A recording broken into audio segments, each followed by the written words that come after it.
Today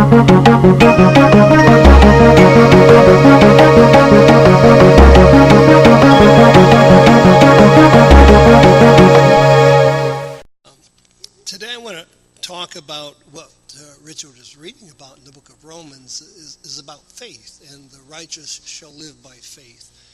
It is always a challenge for us, and there's an interesting character, and the whole book is about him, the book of Job. Job is a man who had his faith tried and tested, and there's some real lessons, I think, in here for all of us, and I want to take a look at some of those lessons and it's their applications to us. Job saw both good and bad things happening to him, and though he could not get satisfactory answers, he continued to trust in God. So I think we have all found ourselves in those kind of places. When we get good answers, or what we think are good answers in good times, it's easier to think that we've got an answer. But when things are not going well for us, we tend to automatically think that we haven't got an answer from God and that God is not involved in that. Well, Job is quite an interesting character. You know, James talked about the patience of Job. Today we're going to talk about the faith of Job. And so we're going to look at verses 1 through 14, and then we're going to cursory look at all of the book of Job and see some of the things that we might learn from this about this man who found himself very challenged in several ways, and obviously by the devil himself. So in the land of Uz, which is like East Jordan, there lived a man whose name was Job. This is Job 1:1. This man was blameless and upright. He feared God. He shunned evil. He had 7 sons, 3 daughters, and he owned 7,000 sheep, 3,000 camels, 500 yoke of oxen, 500 donkeys, and a large number of servants. He was the greatest man among all the people of the East. So, obviously, a wealthy man. His sons used to take turns holding feasts in their homes, and they would invite their 3 sisters to eat and drink with them, and when the period of feasting had run its course, Job would send and have them purified. Early in the morning, he would sacrifice a burnt offering for each of them, thinking, perhaps my children have sinned and cursed God in their hearts. This was Job's regular custom. Now, I know none of us have thought those kind of things of our kids or anything like that, or even imagined it happen to us, or even dream about it. I actually happened to have one of those kind of dreams last night, which was perturbing, to say, unsettling at best. So, we see here, though, one day the angels came to present themselves before the Lord, and Satan also came with them, and the Lord said to Satan, where have you come from? And Satan answered the Lord, from roaming through the earth and going back and forth in it. Then the Lord said to Satan, have you considered my servant Job? Now, when we think about this, would we want God to throw our name in this arena? There is no one, and this is what God says about Job, there is no one on the earth like him. He is blameless and upright, a man who fears God and shuns evil.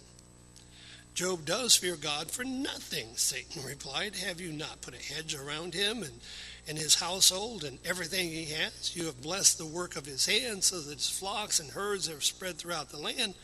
But stretch out your hand and strike everything he has, and he will surely curse you to your face. Now, I don't know why this thought is on my mind. Satan was asking God to do this. God did not do that, though.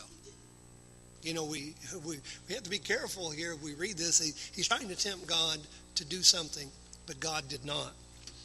And the Lord said to Satan, very well, then everything he has is in your hands. But on the man himself, do not lay a finger. Then Satan went out from the presence of the Lord. And then one day, when Job's sons and daughters were feasting and drinking in the wine at the oldest son's house, a messenger came to Job and said, the oxen plowing, the donkeys grazing, and the Sabaeans attacked and carried them off, and they put your servants to the sword. I am the only one to escape to tell you about this. So this is bad news. So the story begins with a blessed man, a man of character, a man concerned about his children, his and their lifestyle.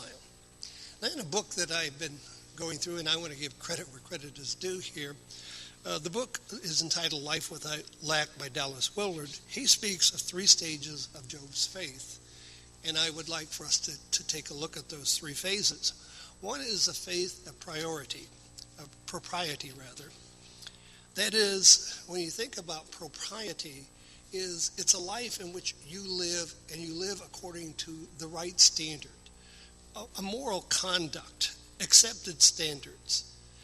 That is the propriety. It is an attitude that carried on over in Jesus' day. Basically, he says that if you live right, God will bless you, and things will go well.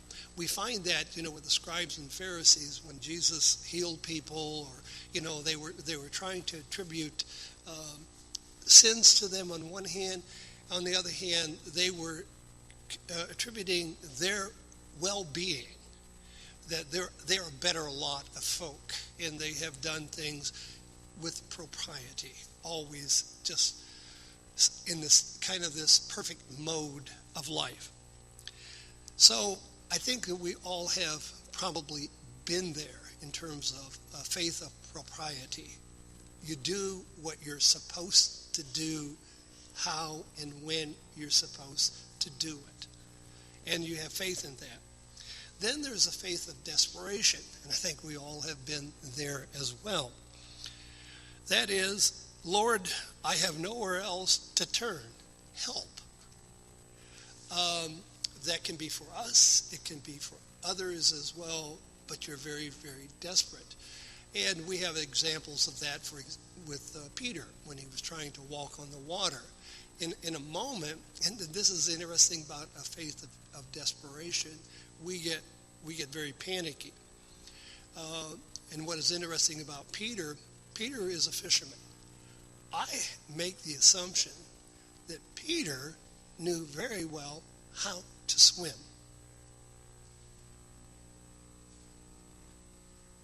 But he panicked in the moment, and he cries out, Lord, help me, and all of that. I think that in our moments of desperation, sometimes we can tend to forget where our faith really is, and especially when we're taken on stormy, troubled waters, places that doing things that we have not done before, we can get really panicky. So we've been the faith of desperation. And then there is a faith he mentions here in his book, a faith of sufficiency. Now, you think, well, what does that look like? Well, Psalms 23 begins with, the Lord is my shepherd, I shall not want. I mean, when you look at and you go through that particular song, yea, though I walk through the valley of the shadow of death, I will fear no evil. That is a prayer of faith, a confidence in God, and we may not look at it in that way, but it's sufficiency. There, in this terms of faith, we also have to recognize that in sufficiency, that our faith that is relational and a faith that has a future.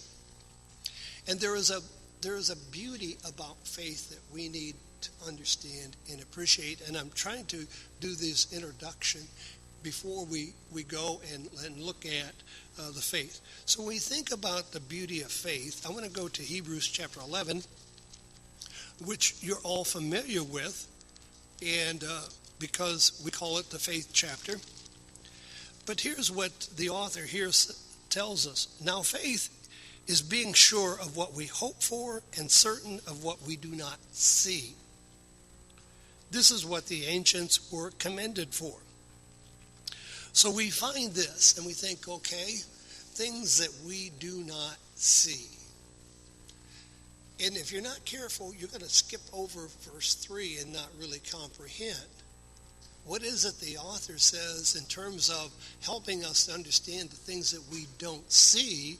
He makes this statement: by faith, we understand that the universe was formed at God's command, so what is seen was not made out of what was visible. So he uses this example to help us to see how powerful that faith is. We believe that God made the universe.